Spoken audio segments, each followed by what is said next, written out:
M. Ross, good to have you on here, sir. Thank you so much. Man, thanks for having me. What a pleasure. You ever seen that movie Play Misty for Me? Clint Eastwood's in it with Jessica Walters. It's been a long time. I think I did see that one time, a long time ago on Turner Classic. Oh my I gosh, it remember, is. distinctly remember an afternoon with Clint Yeah. Oh, going you to you see it. you you reminded me of Clint Eastwood in that, and Jessica Walters Yeah, is gonna call up soon, and good. you, and What's you that? know what What's she's that? gonna ask for. I think I have an idea. She Yeah. might have a request. Yeah, she might have one, and it's I can't go for that Hall and Oates.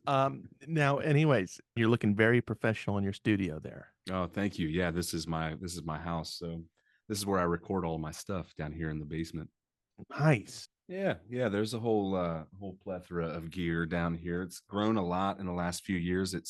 I mean, I remember starting out with just this little table that I got at Walmart. It was like a $30 table, and it had like just like a little PA mixer on it, just nothing. And then a few short years later, now it's all this stuff, So it's grown a lot. Kind of seen it develop that way. And everything is still from Walmart, right? Right. Of That's course, yeah, okay. no, yeah, that's yeah, of course. Right on, and that's I'm and that's pretty great brand for, loyal when it comes to them.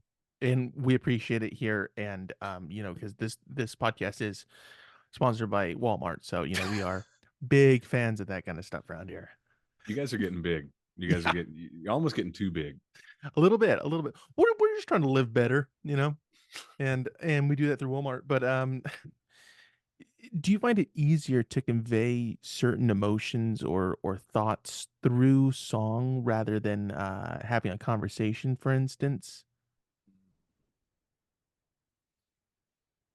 Do I find it easier to convey through song? No, I would say I find it significantly easier to articulate my thoughts through conversation.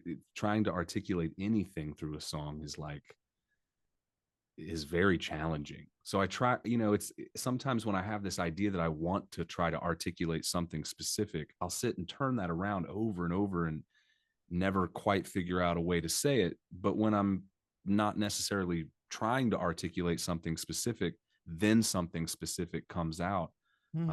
But I really have a hard time if I have a message, you know, immediately putting that into some kind of lyrical thing. Yeah, that's a good question, though. Thank you. And I do want to say that you are pretty proficient in conversating this answer. So I just want to back up that claim right now. Thanks. Yeah. I tend to be a little pedantic.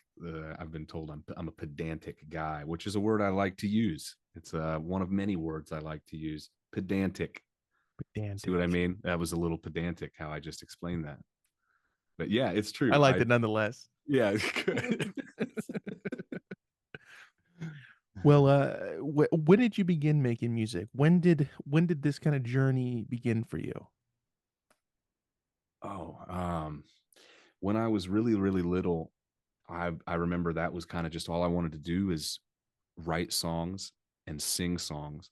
And then at some point, I figured out that I wanted to play the guitar. But at the beginning, when I was really young, it was all about, I just wanted to write songs. And even when I was really like 4 or 5 years old, I remember practicing it. I remember riding my bicycle through the neighborhood alone and getting a little idea of for some line and kind of kicking it around.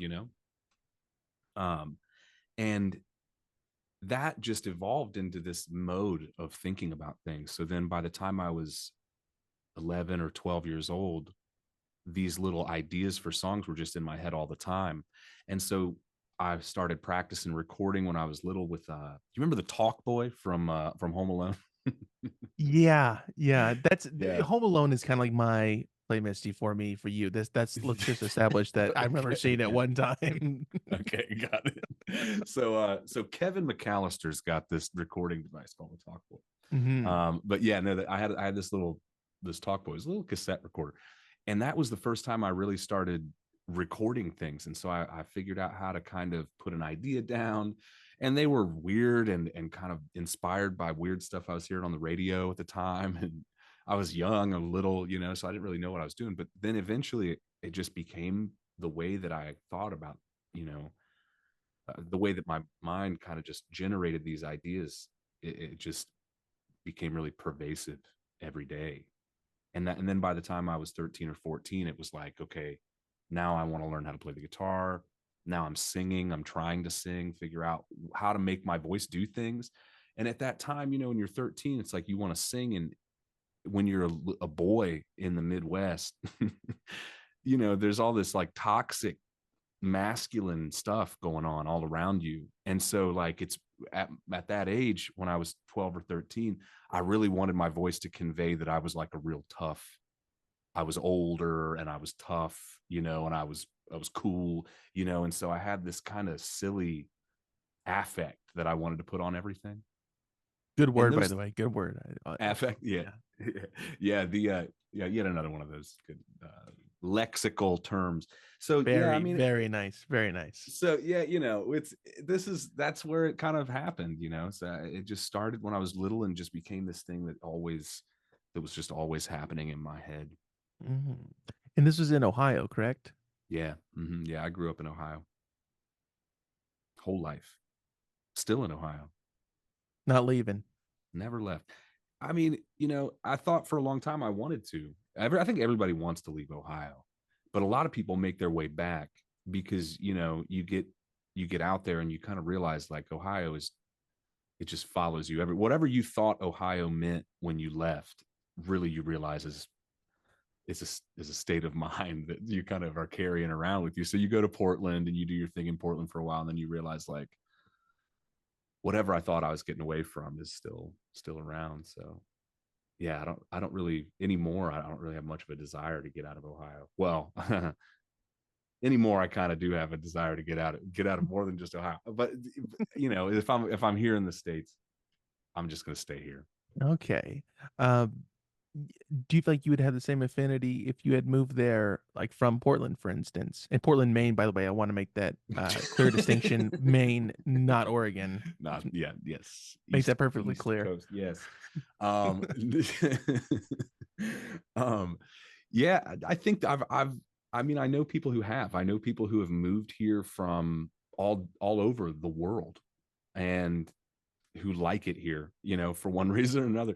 I mean, Ohio is such a strange, kind of boring, but yet not place. And I think people all over the country, you know, it's like if you ask them to point to Ohio, there's like 13 different states that they'll be like, it could be that one, or it could be that one, you know, like people don't really even know where we are, you know, but it's like, but when you think of the art that comes out of Ohio, the kind of odd, innovative spirit in Ohio. It's weird. It's again and again you just see these examples of like, we produced Neil Armstrong, we produced the Wright brothers. We there's just like you could go on, and then musically, I mean, there's just so many examples of great Ohio music, especially in Dayton. And Dayton gets a lot of love from people who know about funk music and know about R&B and know about hip hop music. Like those people get it, you know. Fewer people who are into rock really get what Dayton's all about. But we've still got great rock bands too, like Guided by Voices, the Breeders. Yeah. Now I read that you kind of lived in the vicinity of Robert Pollard. Was that when you were a kid starting beginning making music, or later on? It was really, really early on. My family lived in this house on Titus Avenue, um, like when I was born. And then we sold that house to my aunt and uncle, who moved in with my cousins and their whole family.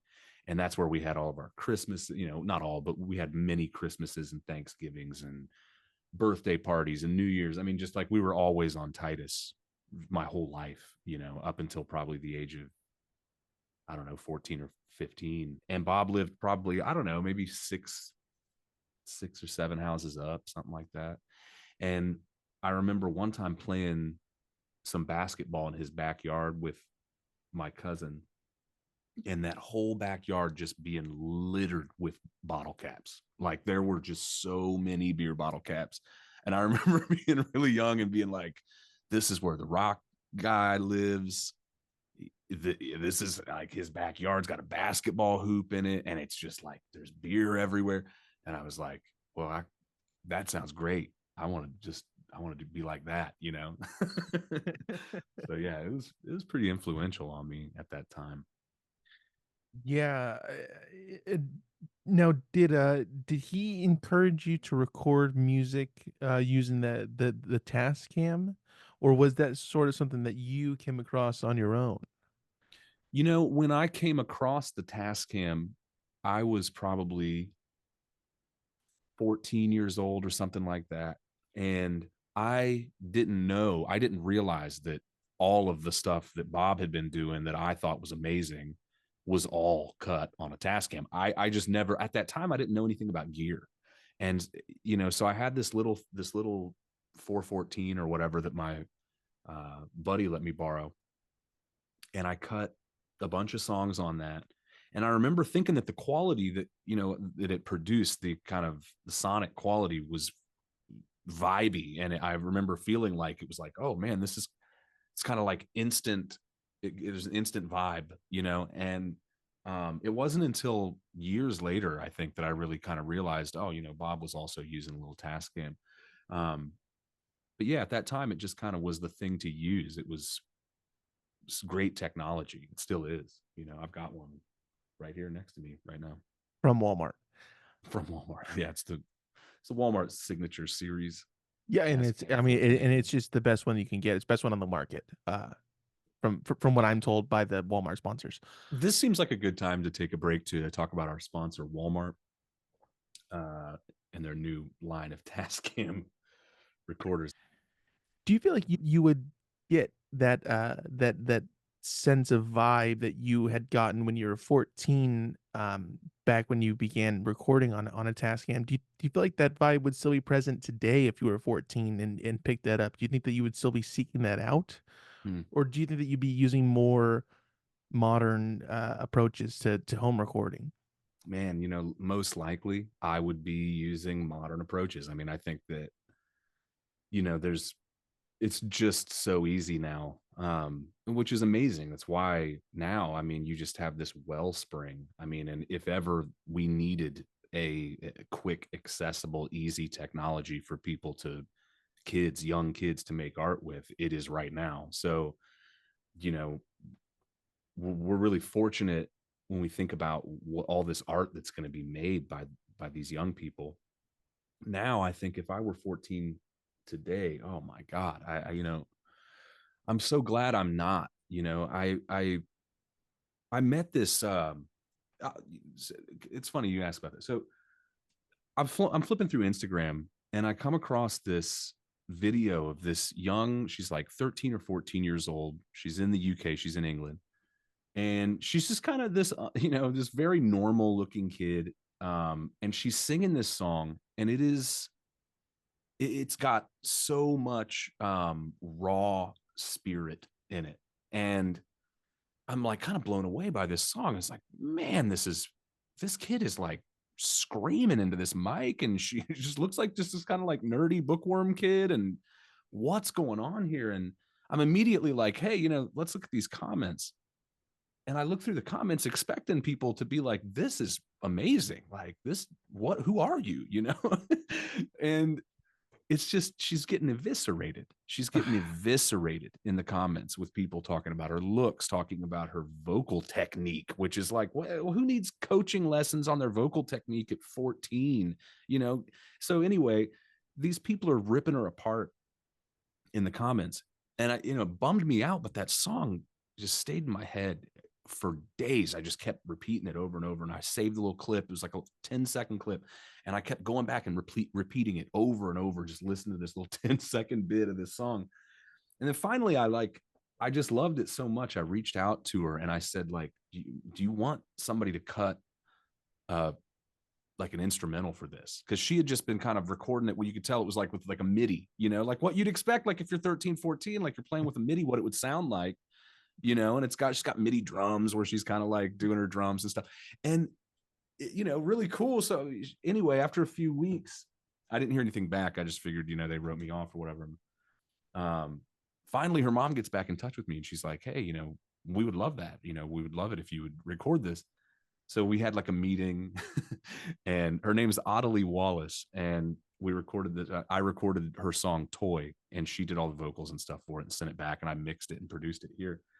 And it's like through that process, it made me realize like how lucky I am that I wasn't coming up 14 years old right now. I mean, I would, there's such a likelihood if somebody had said to my face at 14 something half as cruel as what 100 of those comments were saying to that kid, I can guarantee you I would have stopped. I mean, my self-consciousness and anxiety and stuff couldn't handle that. So yeah, it's weird. On one hand, where these young people today have access to more ability to make great art than they ever had, and then on the other hand, they have more access to more criticism than they ever had. And I'm interested to see how that what equilibrium gets struck there, Right. between those two And things. real quick, that song, is that streaming everywhere wherever people get Yeah, their matter of music? fact, yeah, it is. And it's great. And you know what? A bunch of people got into it. Like Michael Stipe liked it Wow. and Grimes and like all the yeah, like a bunch of people got really into it for the same reason that I did. That they looked at it and saw this child figuring out how to be an artist, and there's just something so naturally just beautiful about that to watch, um and it's so silly and senseless to ascribe any kind of qualitative judgment to that if it's good or if it's bad. I mean, why on earth would you do that? It's just not. It makes no sense to qualitatively try to assess a child making art. It's absurd. This whole idea of good and bad music, I mean, I remember being young and being caught up in that. I think a lot of us were, and being snooty and snobby and kind of feeling like, your taste in music was this label that you wear. It's this sign that you get to carry around with you that says what you are. Mhm. And that gets so entwined with identity that then we get to be jerks about it. And that notion that there's something good and there's something bad, we hear something and then we immediately put it into one of those two baskets. And I mean, I think there's just fundamentally that's such a toxic um, state of mind for an artist to be in. For a listener to be in, it's toxic too, but it's certainly toxic for an artist. I mean, if I do that every single time I encounter a piece of music, I'm training a language in my brain, a language that I use to engage with music, with any art. And so if I do that over and over and over, bad, good, bad, bad, bad, good, good, good, I'm just constantly sorting. Then when I pick up the guitar and I start trying to make something, I'm going to use that native language, the language that I use to engage with music.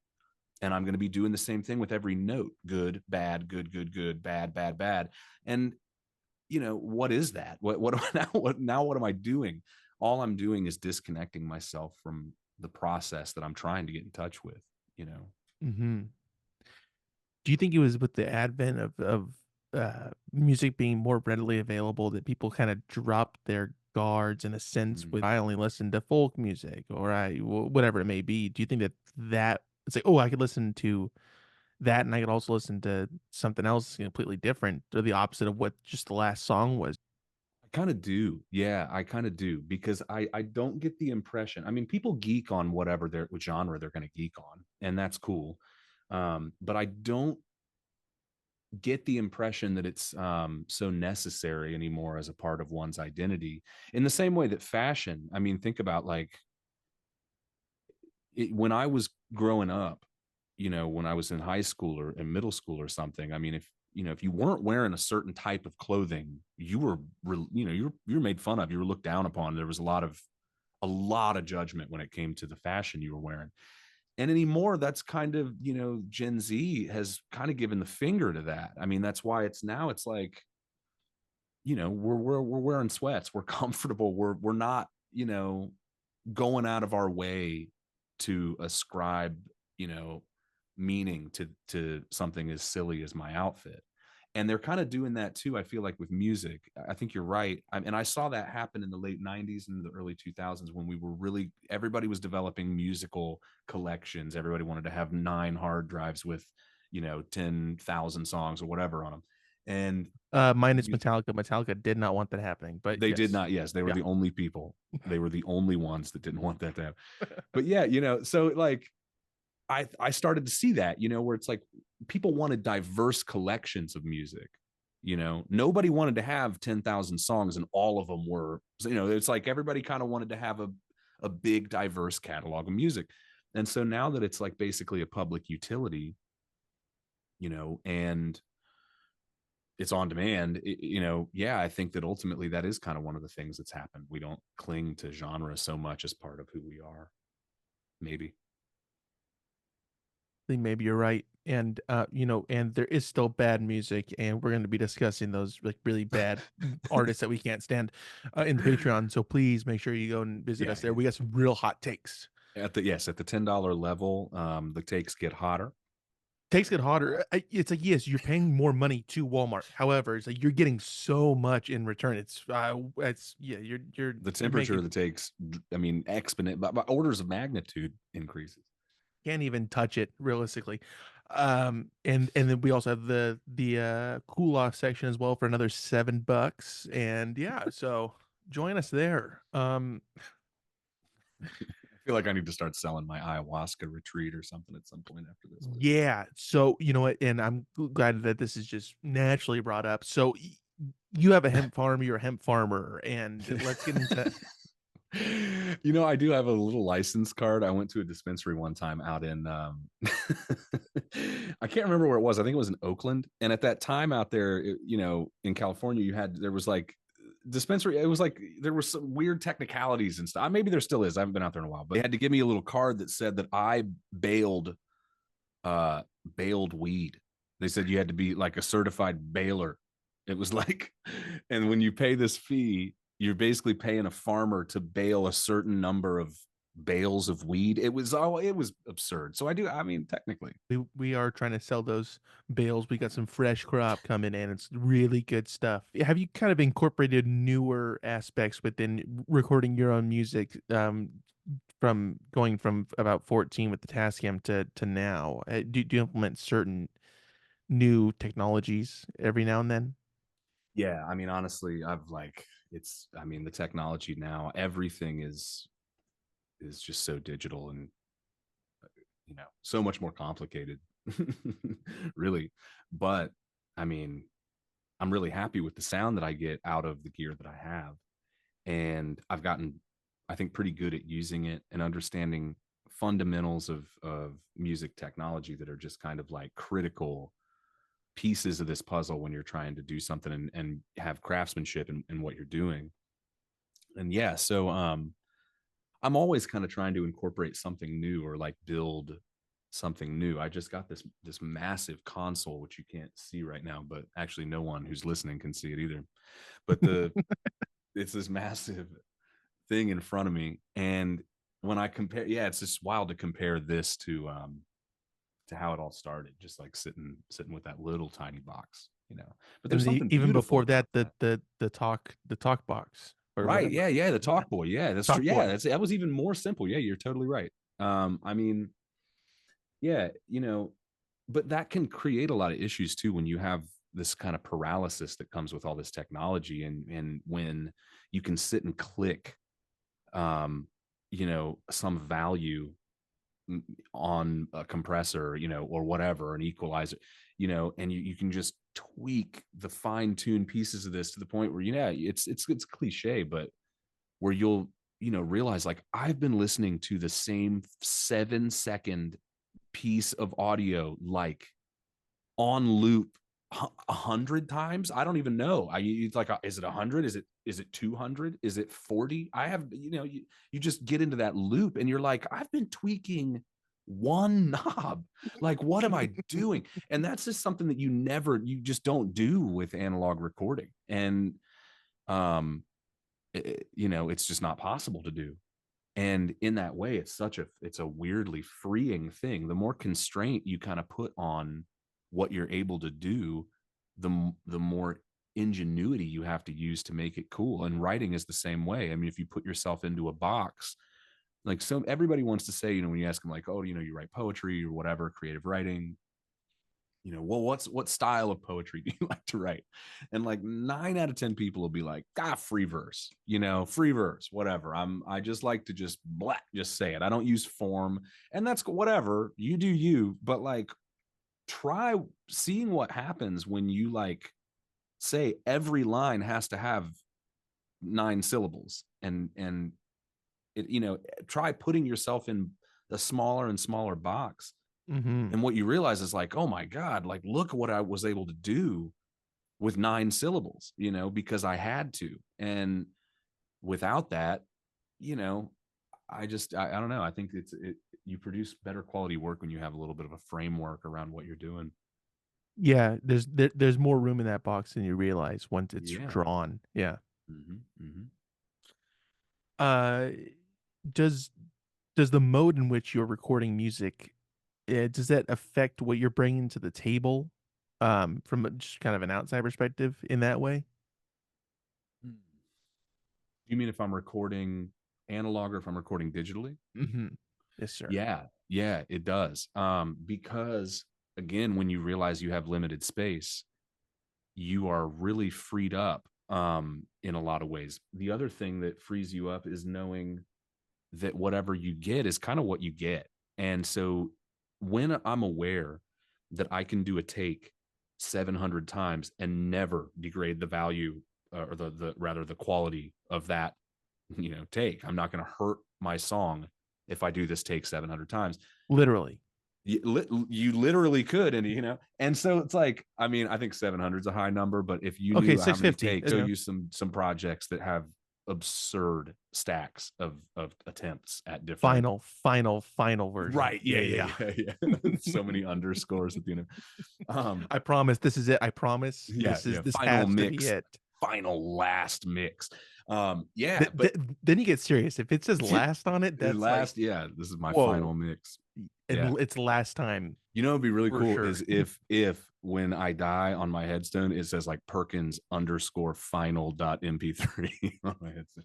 That would be cool. I like that. Um, I like that. that's Yeah. actually a pretty dope idea. Your first release was the self-titled, Mhm. release, right? Yeah. Just M. Ross Perkins. Hmm. Hmm. Um, were the songs that made it onto that album, were they kinda stuff that you had been working on for many years leading up to that, or were they kinda newer material that you had been working on in order to specifically put out this first album or that first album? Actually, at that time, that was all kind of newer material. I was trying to kind of go in a new direction.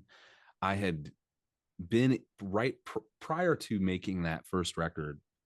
All of my stuff in that at that around that time was very bubblegum, like bubbly, poppy, just trying to be as colorfully psychedelic as possible, which was cool. But then when I made that first record, I wanted it to be darker, and I wanted it to have more of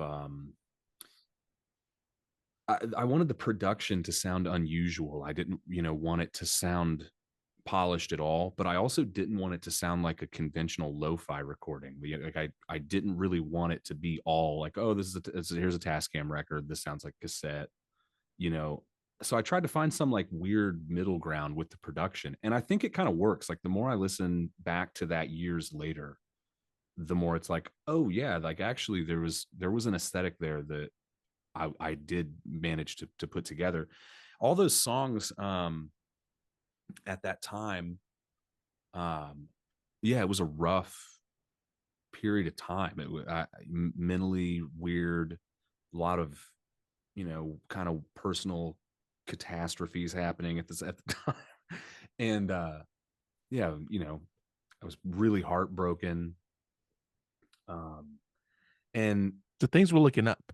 things were, in other words, quite positive. But Right. yeah, yeah, I mean, so I don't know.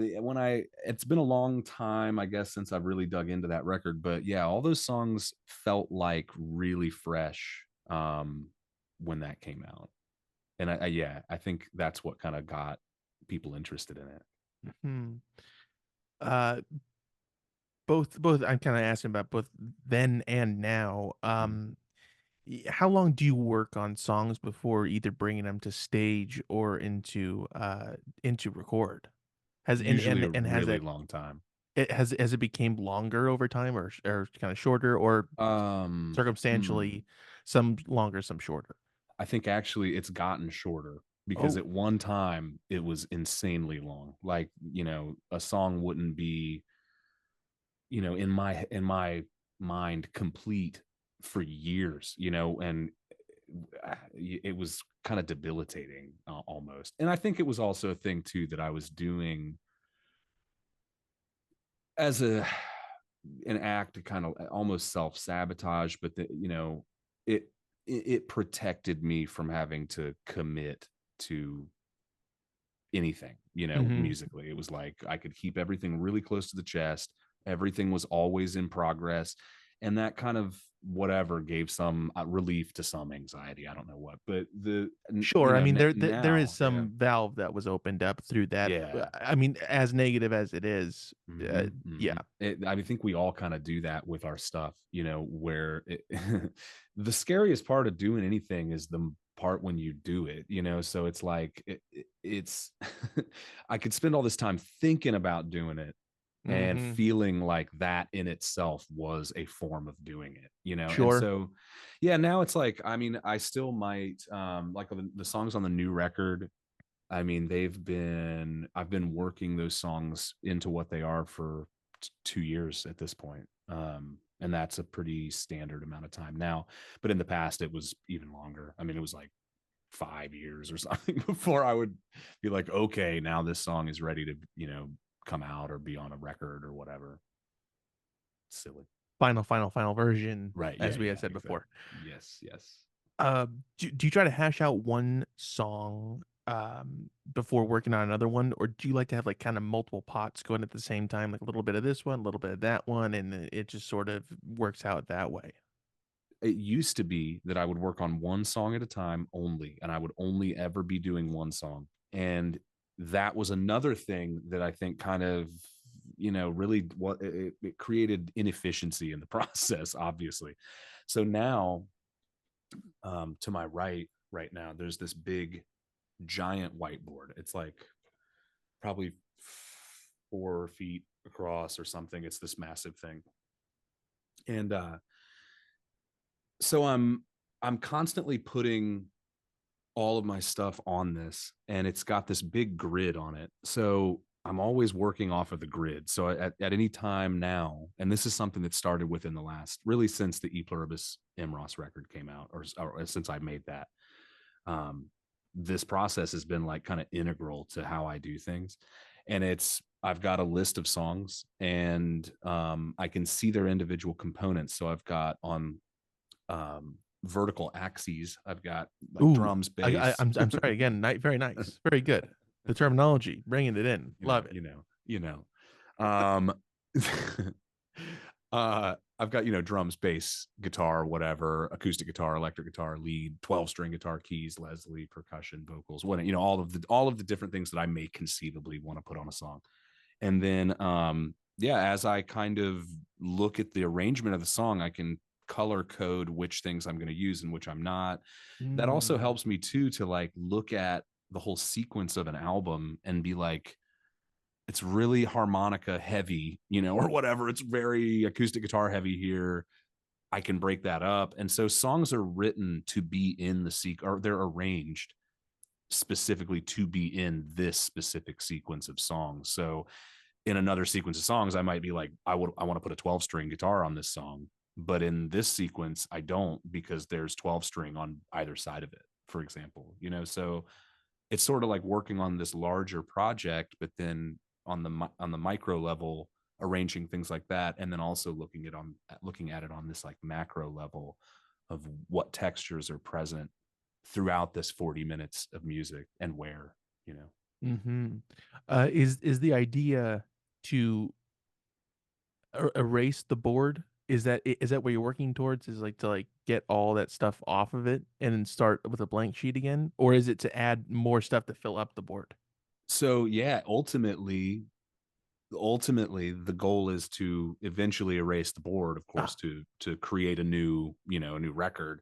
And yeah, so it's a little, it's cool. It's like at that moment when the record gets finished, like all of this kind of gets wiped away, and it's like kind of like a mandala or something. Like, it's, I never thought about it like that, but that is kind of what I'm doing.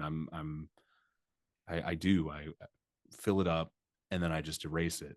And sometimes too, I'll fill it all the way up and it's got, a whole sequence of songs on it and they're all arranged and it'll just be like, it's not it. And just kind of wipe it, and then reconfigure it. And that's what I'm in the process of doing right now. I'm trying to put together a really big collection of recordings for whatever comes after this new record on May 2nd. so you've already done the process of erasing for Mm. this new record. Yeah, exactly. Yeah, that and that was, it's always such a strange feeling because so much time is spent filling it up. I mean, this record was on that board for like 2 years, Yeah, I was gonna say, what you know. did you take uh consciously take a second to be like, whoa, this is blank now? Like, look at Yeah. this. Wow. Yeah, absolutely. Yeah, that's, I mean, even the act of doing it is like I'm going to do it now, and like try to really feel that, feel it as I'm doing it, that like Sure. Right. it's It's a a neat process, cathartic. yeah. Do you feel like that has now become a visual component of your music? Just looking at it for Yeah, however yeah. long it is. Yes, it has like integrated with my thought process on how I put things together. So now I see things in kind of, yeah, red and blue blocks. Like what am I recording? What do I need to record? What am I not going to use? I am visually looking at my record this way, and it, to me, it just helps. I mean, I like being able to see the big picture of the entire thing right in front of me.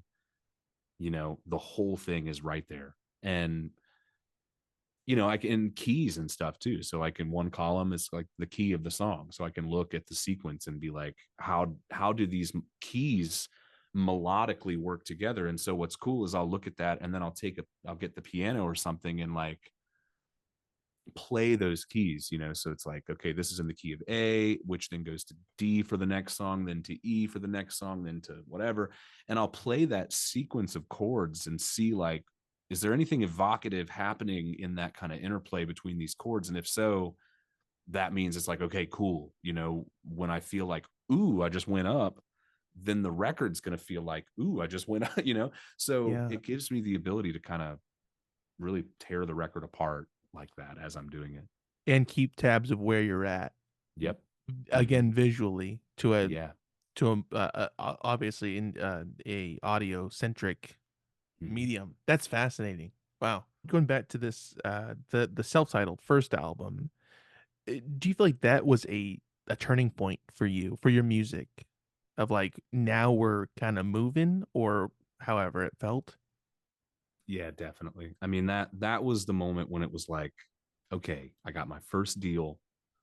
I got, I've got some backing from, this label. People are calling me and work, I'm, saying like, hey man, I've been like doing this for you all day. And it's like, oh my God, like I've got a guy who has been thinking about this all day and it's not me. Like that was, A different guy. yeah, right. That's big business. That's a big deal, so yeah, it was really a turning point. And when that came out too, I started to realize like, oh, people really dig this. And um it motivated me to keep going.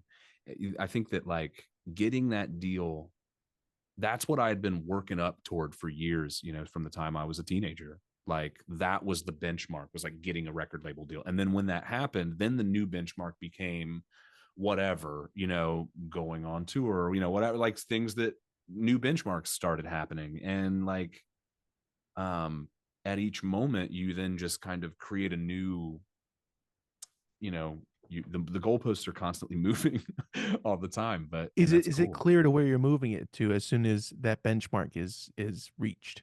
Or does It it take a little bit of yeah. time?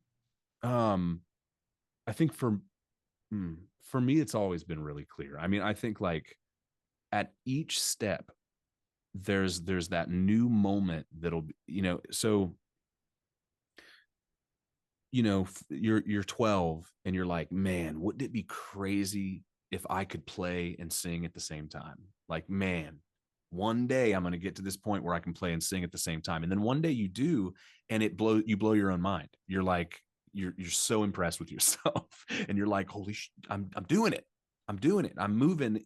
I predicted I would get here, you know? And then it becomes like, whoa, man, God, imagine what it would be like to be able to play the lead guitar part for Stairway to Heaven or something, whatever. And then you can do it, and your mind is blown again, and you realize how exciting it is to meet that mark, and that just keeps happening. And so, yeah, I mean, if you had told me when I was 13, like, can you imagine yourself, getting a record deal? It would have been 100% certain. It's not at that time. I would have told you I'm not imagining it. I'm positive that it's at some point going to happen. I thought that it would happen a lot sooner. When I was 13, I thought I'd have a record deal by the time I was 18 or something, whatever. But like, 15 and a half. Yeah, right. yeah. Yeah, exactly. Right. So the timeline doesn't always work out, but ultimately, yeah, I mean, all of those marks are pretty easy to see, you know, um, from wherever you are, you can always kind of see the next waypoint. Um, and what that kind of would look like, or what you can imagine it would be like. And then if things go well, then you find yourself there one day. You realize you've met the mark. Mhm. Uh, did you write that self-titled album on your own, or were you working with some other people at certain points No, while all on putting it my together? own. Wow. Yeah, all on my own. I've really never written with anybody. I mean, I dabbled with writing with Andy Gabbard, but that was sort of His like, stuff is fantastic, oh yeah, and he's go check it out if you haven't, and it's also yes, available at coalminerecords.com. yeah, he's His stuff. incredible. Just a great songwriter. And he and I had kind of have done some remote writing type thing where it's like he writes a verse, or I, whatever. Or he'll write a song and then I'll arrange it, or vice versa. And that's cool, but that's about the closest I've ever gotten to like writing a song with somebody. I've never been able to do that, or maybe I just never had the desire to. Mhm. But yeah, the whole first record, I wrote everything, I sang everything, I mixed it, I played everything. And that became just what I was going to do. Prior to that, it was like, oh, I always thought, well, I'll have a band, you know, and I'll just always have a band that's playing my stuff. And that is just it can be an extremely frustrating, place to be, frankly. It's not always, Why? but Expand on that. yeah, I'm yeah, just kidding. I can if you want me to. No, I mean, no. it's the truth of being a musician, I think, in a lot of ways. I mean, not for everybody, but like In some cases. in my case, I'm writing all this material. I know exactly what I want it to sound like. And so, yeah, if I show up, here's this idea, part of the nature of that collaboration is you're working with people who are other artists. They're creative people. And so you cannot go into that expecting anything other than collaboration with artists. They're going to make it different because they're filtering it through their consciousness is what they do. So, you can't get mad about it, but it's like it doesn't sound like it does in my head. And I've never really been cool with that. So, I played with a band for years, and it was awesome. And the songs they took on their own flavor, and listening to them now, I can appreciate them, but they weren't what I wrote. They weren't what I wrote. And so at some point with that first record, I realized like I'm just going to do everything myself. I got a little drum kit from Goodwill. Like, I mean, it was like a first act drum kit. That record was demoed on like a toy drum kit. It was absurd, but it sounded cool. It sounded cool coming through the Tascam. It sounded cool coming through a spring reverb. It sounded sweet. And when we finally went and recorded it, I did have help from Joey Sabali from Buffalo Killers and Zach Gabbard from Buffalo Killers. Joey was kind of drum tech, so he brought his very nice Ludwig, vintage Ludwig drums and stuff, and so I could record with that Are instead of you the are you telling me trash. that it turned out better than the Goodwill? Somehow, A those Ludwig. vintage Ludwigs, yeah, That's you odd. wouldn't think Like a it. '60s Ludwig. That doesn't sound right at all. I know, yeah, Okay. I know, surprising, but it's true. Yeah, so we cut that whole record with like with that kit. So I had some help on the technical side of things. I mean, I didn't master the record myself. Zach helped me cut all the kind of bass tracks, like the bass and drums and rhythm tracks and stuff like that, at his barn, his studio. And then I brought it back and just did everything myself. And after that, it was just like, I'm just going to keep doing this. This is so much easier. And then the songs come out and they sound exactly like I thought about them in my head for the most part, so. What was that point of realization like for you? Did it feel like everything clicked, or if everything finally just synced into where it needed to be? The drums were the moment. Yeah. When I didn't know how to play the drums, I'd really never played the drums. And I pretty quickly figured out how to keep a beat and started cutting drums on my own stuff, basic sounding, crappy fills, but that sounded really cool. So all those drum tracks on that first record are kind of me like figuring out. I'm still figuring out how to play the drums. I'm not a great drummer, but like I think everybody who even plays drums is still trying to figure it out. I think I that's hope, yeah, I hope, because frankly, they all need to step it up. oh, Just in my experience, talking to you, buddy, drummers, Rich. Yeah, yeah. um, no, very yeah, but very so yeah, specific there. yeah, right, yeah. Another contemporary guy. Right. I think he was on the Colgate Comedy Hour, wasn't Yeah. he? Yeah. In the grand scheme of things, do you view making music as a solitary artistic form, or is it more of a collaborative effort? Everything is necessarily collaborative. I mean, one of the things that took me such a long time to figure out is that, like, an artist doesn't create anything. Like, that is just a fundamental myth about art. An artist doesn't create anything, like nothing. And I can tell you why. It's demonstrable. If you take any work of art that you created, or even a work that another artist created, but I think it's particularly helpful to do this with your own work. Take your own work, break it into parts, and ask yourself, did I create this? And so here I've got a recording that I just made, right? And seemingly I created everything. I played a dozen instruments on it. I wrote it, I sang it, I produced it, I mixed it. If ever there was a work of art that should demonstrably be the work of one person who created it, it's this, right? But then what I can do is I can say, okay, well, isolate now all the parts, break it up. Okay, guitar, bass, whatever. Bass part, listen to it. Did I create it? Seemingly, yes. But then I realized, like, the sound that's being made is the string. Did I create the string? The answer is no. Did I create the bass? The answer is no. Did I create the air that the particles, that the sound used as its medium to get from one place to another? No. I didn't create any of that.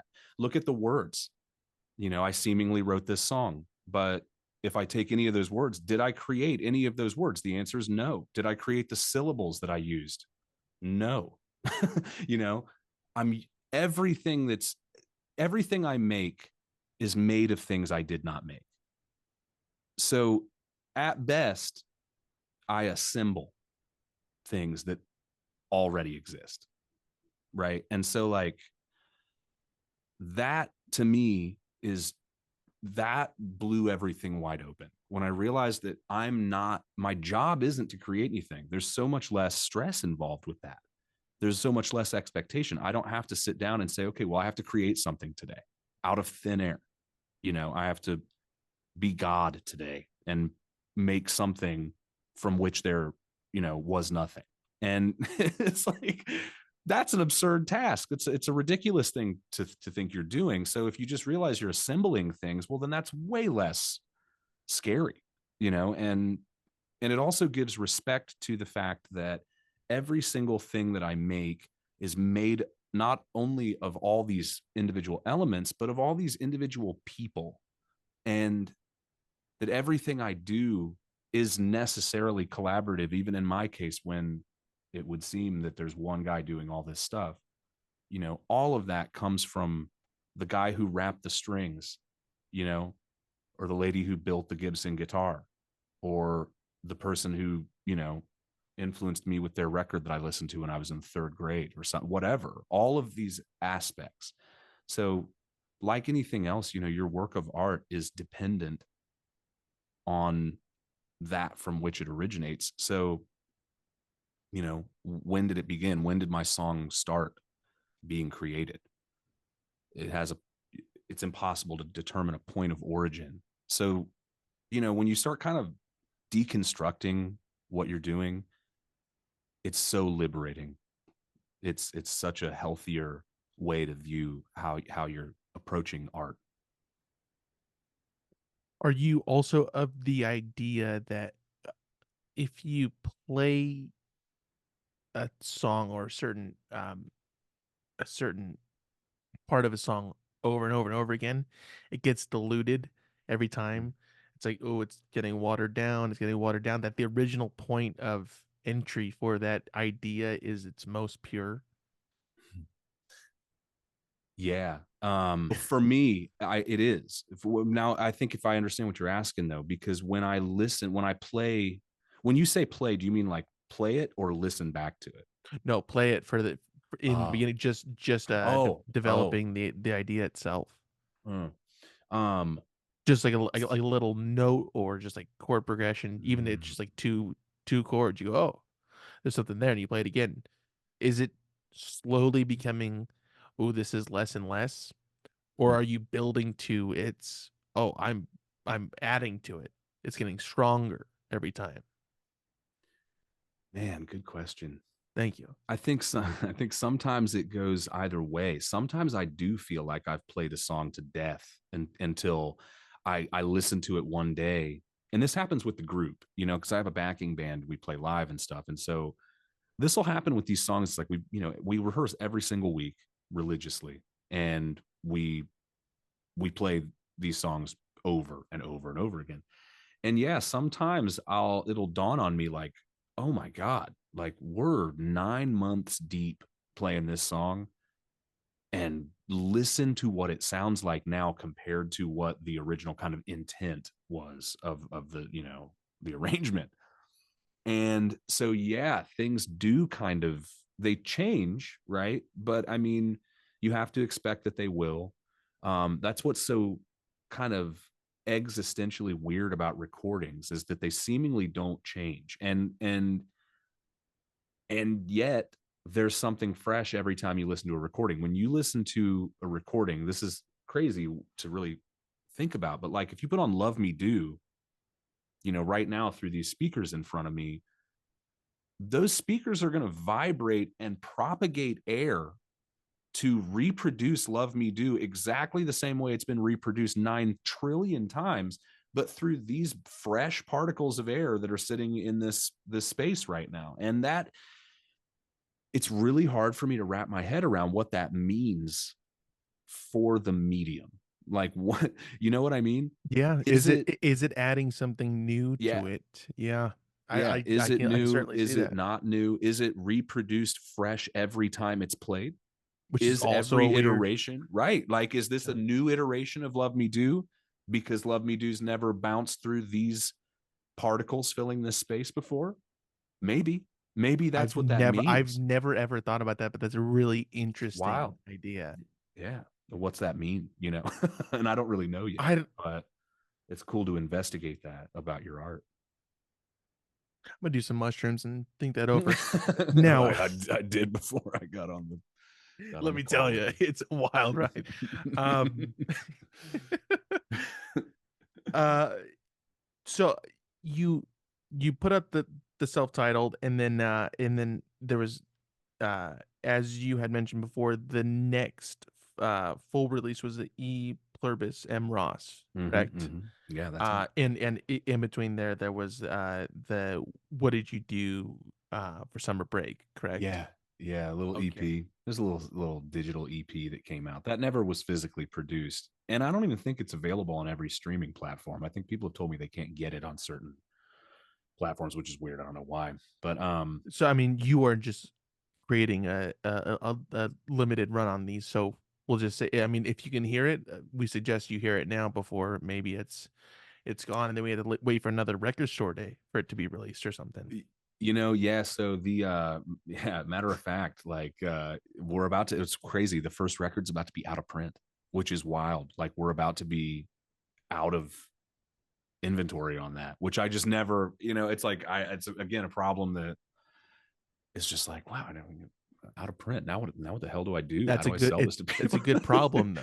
Yeah, it's cool, That's yeah. it's like, yeah, it's weird to have a record out of print. It's like at some point you fantasize about having a record in print and then it becomes weirdly romantic to have a record out of print. That's Right. I like think I mean but that might be like a goal. It's like I hope that this is like hard to get. yeah, It's also yeah. just like a more morbid, I guess you could say, Yeah, totally. like There's something weird want. about, I mean, when you're like a record geek, what's cooler than a record that's rare? I mean, that's what you look for. You're looking for the stuff that's like hard to find, but really good. And so there is this weird attraction to being that kind of artist, where it's like, oh man, there'd be something kind of cool about never having any kind of recognition or never finding ultimate success in my career, dying, and then 38, 45, whatever years later somebody is like writing an article and now everybody's into this record. Like there's something Wouldn't that piss you off weirdly though? attractive. But that would piss you Kind off a of, little bit. And you're like, a little, but it would it's also be the like final version's kind on of the headstone, as we already talked right. about. Yeah, I mean, I don't know, there's something kind of cool about that. I mean, there's so many artists that I can think of who are like that. Tom Bill Jones. Fox, Tom Jones, obviously. Bill Fox is one, who's like just a hero. And he's got a record that came out today, as a matter of fact, April. Well, I don't know when we want to reveal our No, no, hey, recording but date. we'll It's do April it. 15th. April 15th, 2015. Now, uh so when this is released, I mean, we've really been really we've working been on it. sitting on this. Mhm. Yeah. Yeah. And I Um mean, I don't want to speak for you, but I'm excited for people to finally hear it.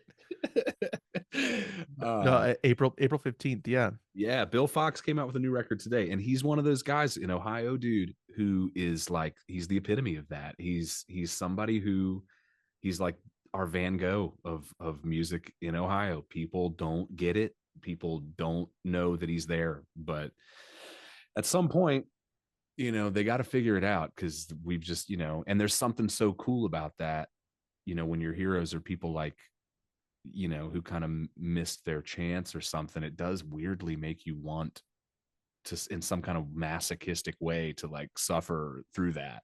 Sure. Yeah. Yeah. That's But odd. and I feel like a lot of people don't even get to that kind of thought process of why it's even just some magnetic energy of some sort, or why they're attracted to it in that way. Yeah.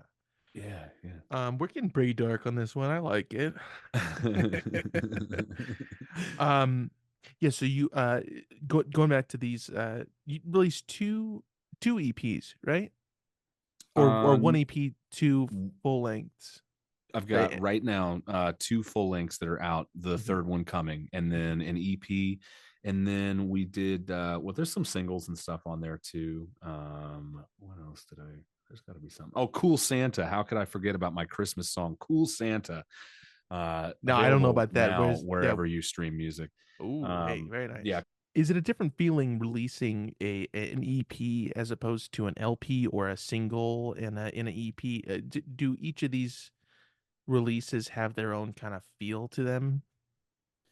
Yeah, I do think, when, I mean, for me, putting out an EP is kind of it's a little anticlimactic. I mean, and anymore, I mean, people like, there are people who really like albums, and they're album oriented listeners.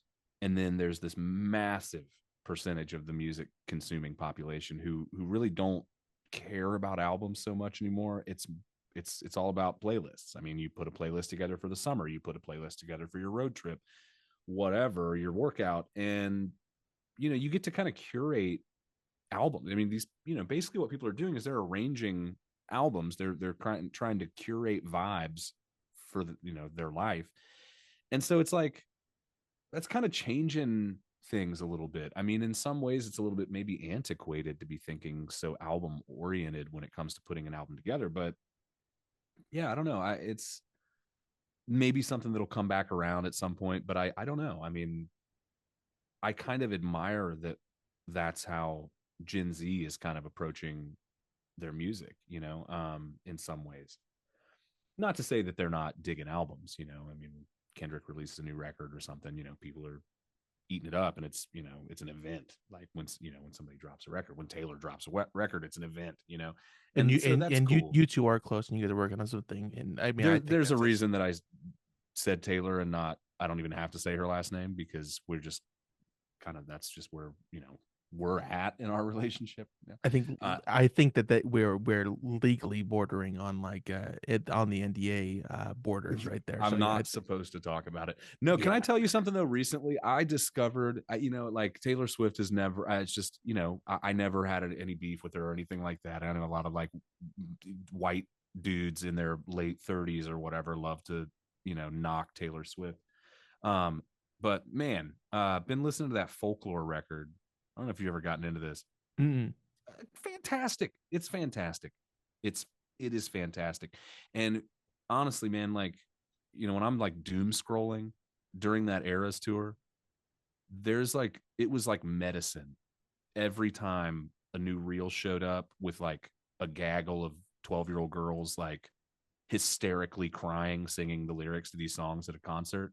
It was medicinal, man, because it was like, oh my God, I'm watching kids crying about some art, like crying, freaking out over how much they love this art. And it's like, oh, thank God that is still happening. And and I don't even care what it is. If they were crying over, whatever, how much they loved like Japanese harsh noise, I mean, who doesn't? Who doesn't? I don't get it. Okay, I well, can't listen to I gotta Japanese send harsh noise. you. I gotta send you some albums. You got some stuff for me. I I got know a some guy stuff. who one of my buddies loves harsh noise, and he could sit and tell you about all the parts of it that he really loves. And it's like, I yes, yeah, I love that. I love it. And so You gotta it's like, appreciate when somebody appreciates something at a certain yeah, level. Yeah. right. I mean, I don't even care what it is at this point. It's like what the human being needs is some art, and that's what people are getting. And so I don't really care where they're getting it. I don't need them to get it from me. At one point I wanted everybody to want to get their art from me, or people like me. And and now it's like, no, I mean, when a kid is geeking, screaming the lyrics to a Taylor Swift song in an arena someplace, they are kind of singing my song, and that's how I can like look at that. It's like they're singing the song of like of universal music, of universal consciousness, and they don't maybe know that that's what they're doing, but that's how I'm perceiving it. And I'll tell you what, man, my view on music has benefited greatly from adopting that point of view, you know. Yeah. Is there an album that you initially either out and out did not like, or just kind of just went whatever about, and then came Mm, back around? You're like, oh, I was wrong about that, and man. that is a fantastic album for XYZ, whatever the reasons were. It's hard for me to think of an album specifically that's like that, but I can I'll tell take a you. song. Yeah. Yeah, well, I'll give you just an artist in general. And man, back in like what, '08 or something like that, I gave like a talk someplace. I don't even want to say where it was because I don't want people looking to find it because my points of view have changed dramatically since then. But in this talk, which was in New York City, I basically talked about uh this just pop music and all the things I thought were wrong with it, and all the things I thought were great about stealing music, right? Downloading music, pirating music. And how I thought that was going to liberate the industry from basically from popular whatever. I was young, and I slaughtered Miley Cyrus in this talk, like absolutely, just used her as kind of not like a punching bag. I guess I wasn't that harsh with her, but I just used her as an example of something emblematic of what I thought was wrong with pop music. And looking back on that now, that's the example that immediately comes to mind when you ask that question, because now, I mean, I can listen to Miley Cyrus sing, and her voice is undeniably incredible. What do I care what she's doing or saying, when ultimately, if someone is consuming it, that person is at some level tapping into universal consciousness. And so what do I care what the method is? I mean, if somebody's tapping into it, they're tapping into it, and that's what they're doing when they listen to Miley Cyrus or anything that I am, might be repulsed by or whatever, for whatever arbitrary reason. And Yeah. so, like, that's kind of for me all it's about anymore. That's what this new record is all about. When I realized that that's my job, and not all of this superfluous, like superficial stuff that I thought is what I was supposed to be doing as a musician, as a recording artist.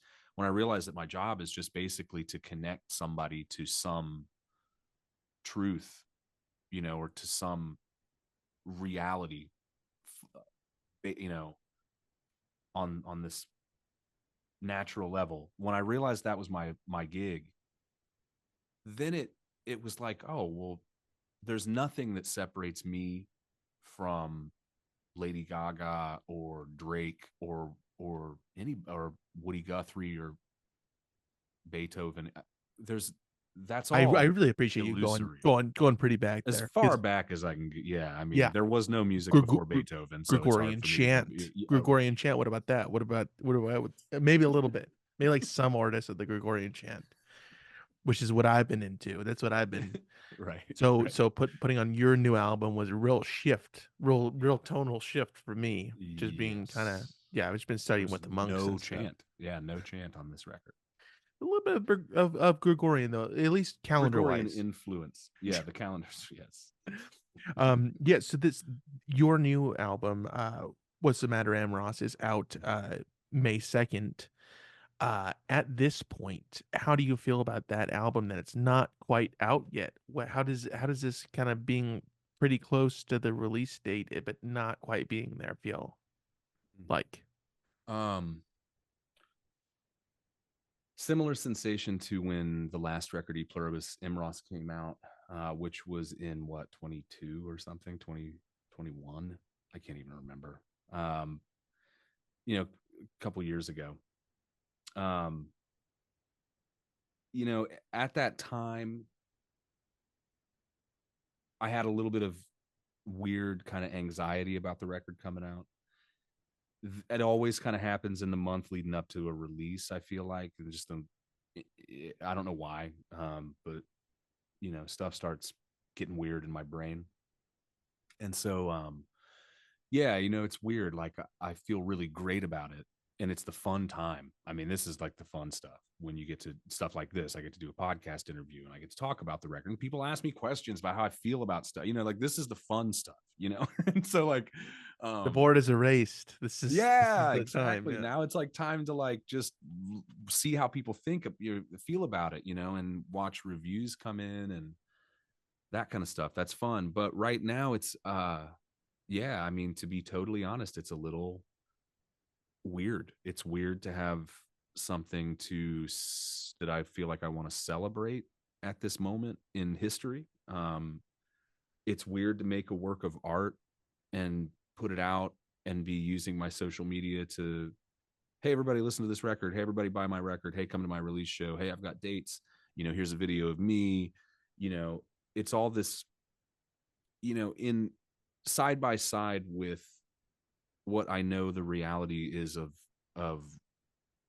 where I am, in the United States right now.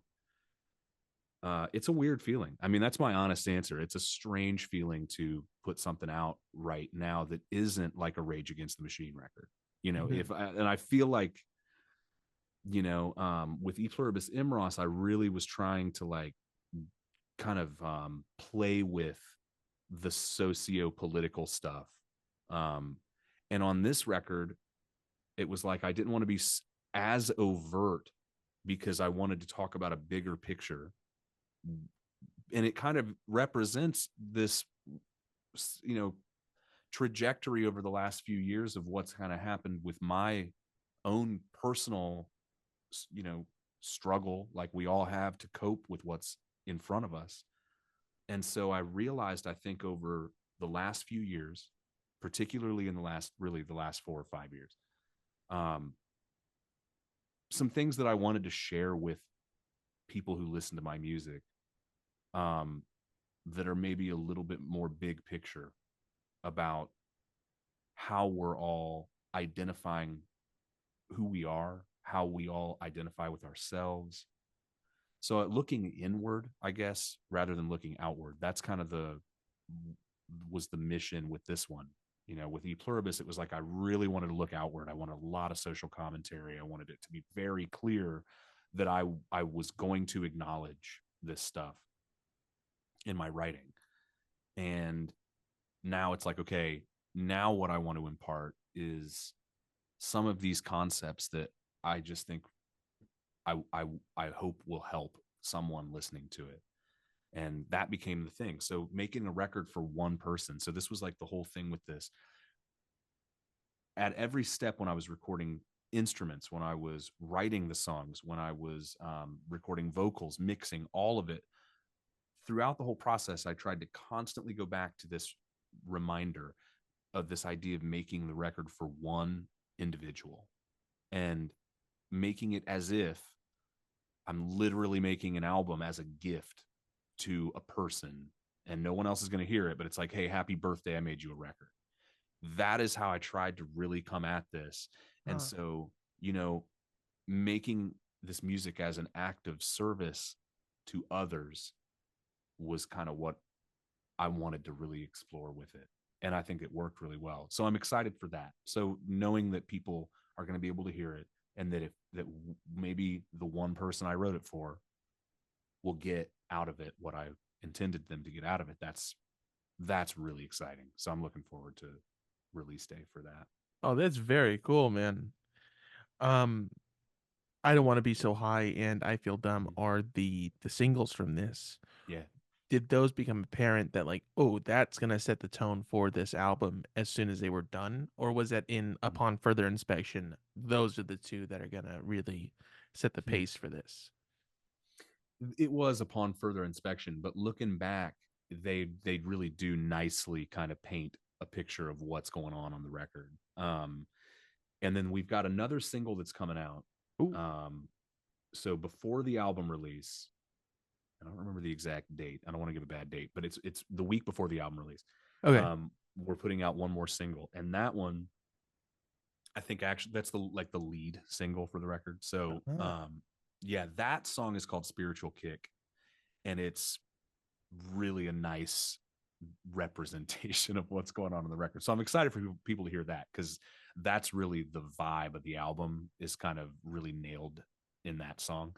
But I Feel So Dumb and I Don't Want to Be So High, both of those are cool because they're really personal. I mean, I tried to write from a place of vulnerability in a way that kind of was, unusual for me. And so like writing that song, I Feel So Dumb, um, and I Don't Want to Be So High, both of those are coming from this really personal place. And in the past, it was like I would try to, I wrote songs like on E Pluribus Imros, there's a song called Mr. Marble Eyes, and then there's a song called Butterscotch Review, and there's, you know, these kind of really colorful songs that tell these kind of really psychedelic, kind of Sergeant Peppery, kind of paint these big psychedelic scenes. And with this one, I kind of I told my friends, like, I'm thinking about that song, Mr. Marble Eyes, you know, which is like just such a psychedelic tune. And I love it. But it's like, who relates to it? Who's the listener who listens to that and is like, I feel that? And it's like, damn, I can't really think of a person who would feel that way about that. It's a cool song. But right now, I don't know that I want to write songs that are absent that ability to humanly connect. And so, you know, That's really yeah. interesting though. That's really to really examine it in that way. You got a really interesting viewpoint on this, Emross. I really Thanks. like it, man. You no, you but you gotta stop because I do microdose mushrooms and it's I'm kind of getting a little bit too far out there, dude. No, that is really really interesting Yeah. to really zoom in on that much. Wow. Yeah. I try to be deliberate with everything I do. I think it's easy to tell that. I think the listener can tell that that's what's going on when you listen to these arrangements and stuff. But yeah, I mean, I might be guilty of overthinking my stuff, you know, but it's working for me. So Yes, I'm going to keep doing I don't it. think so. For one man's overthinking is a man that hasn't looked too hasn't looked into it enough, I guess. Perhaps. Yeah, perhaps. Perhaps. And I perhaps just could be just talking out of my ass here. I don't know. I don't know, man. We're all just doing our own thing. Um aside from I don't want to be so high and I feel so dumb and what's the third Spiritual kick. spiritual kick. Yeah. Aside from those three, is there another song that is a part of this album that's not a single, but you're excited for people to hear and excited to hear what people think about it? Yeah, you know, matter of fact, what I'm really pumped about is there's something weird on this record that I've never done before, and I've always wanted to. Like even when I was really young, I imagined making a record that would be like this, where um there are all these interludes. So I've got 4 interludes on the record that kind of are spaced out. It's like 2 per side. And what I did is I went out in public and I knew the record, you know, the theme of the record here, What's the Matter, M. Ross?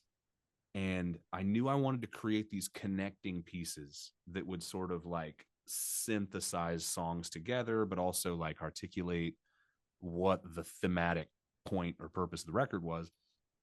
So I went out in public and I had this stack of pictures, like little 5x7 glossy pictures, and of random people, random men. And so it would be like a clown or you know, maybe like Peter Pan, you know, just a monk, you know, a cowboy, whatever. Is just random stock photos, some celebrities, some people you'd never seen before. And so I would go out on the street, like around Ohio, and I would ask people if they wanted to participate in this art project. And so they'd sit with me and I used a little tape recorder and I would tell them, you just have to make believe. And I would just hold up a picture and I'd say, what's the matter with him? So I got all these people, like dozens and dozens of strangers, all anonymous, all walks of life, homeless people, immigrants, children, old people, young people. And all of them are opining, kind of speculating about what's the matter with all these people. So I put that together onto these interludes throughout the record, and I got people from all over the world, like France, Spain, Japan, Russia, England, parts of the US, of people to say what's the matter with him in English and in their first languages. So I have all these languages saying what's the matter with him. So it'll be like, "Que le pasa?" You know, and then somebody will say, "Well, he's overweight. I just can't really tell if he really has much respect for himself." And then somebody will be like, "What's the matter with him?" And then another speculation, none of which are about me. Like none of them are actually talking about me, but you would certainly listen to it and think that they're basically speculating on what's the matter with me personally, right? So this kind of is about identity, right? Like this is what we're doing in our heads all the time. What I consider my identity is a collection of stories that I tell about the stories I think people are telling about me, right? And that's what Hell is Other People is all about, right? You ever heard that? Hmm. Like hell is other people. That's what that is. So like we're constantly constructing identity based on all these stories. And so when I listen to my own record in this case, and I listen to these interviews, if I squint or if I let my mind go, I'll hear a story about myself. But then I realize, I remember the reality, which is that none of these stories are about me. None of them are based on any kind of concrete reality. They're all subjective. They're all meaningless, really. But in this sequence, they tell a story, right? And what a great reminder about what we're doing in our brains all the time, you know? So that, I think, really lays out the record well. Those four interludes, they're called saccades. So they're like saccade 1, saccade 2, saccade 3, saccade 4. Of course, you had to throw in another good word there. Yeah, But as yeah, you expect saccade. nothing less. Yeah. Yeah, I like the word saccade. It means when your eye. So, do you know what saccade means? You ever heard No, this? I just Yeah. know a good So word when I hear it. yeah. So saccade is like when your eyes, when you're looking around your table right now, your eyes don't move fluidly.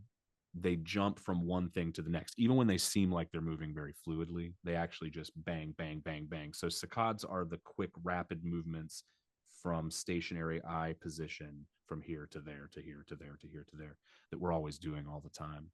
And so each one of those interludes is called a saccade. But that was such a fun project, sitting and just meeting these strangers and just asking them to weigh in on what they think is the matter with people. you know um yeah, I got excellent responses. Some of the best responses were from some of the least seemingly formally educated people that I talked to, the people who seemed like maybe they were struggling with some addiction or houselessness or um, poverty, gave me some of the kindest answers. And I found too that the people, I thought what they were going to do is kind of ruthlessly skewer a lot of these people, which is what I was intending to put together. Was like, I thought that it was going to be like, he's a total asshole, like I wanted like everything to be like, this guy sucks, and what I found was people were really unwilling to do that. They, when looking at these strangers, more often than not, made um just wonderfully generous um speculations about who these people were. And I had a guy in a casket, was one of the pictures, like a dead man in a casket. And it was surprising. I showed that picture to so many people, and I was really stunned by how many people talked about the guy like he wasn't dead. Like, it was odd. Like, people would give me answers like, "Oh, I think that he's just glad that,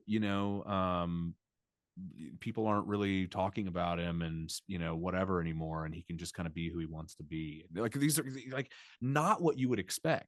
You would expect answers that sound like this guy's dead, but they didn't.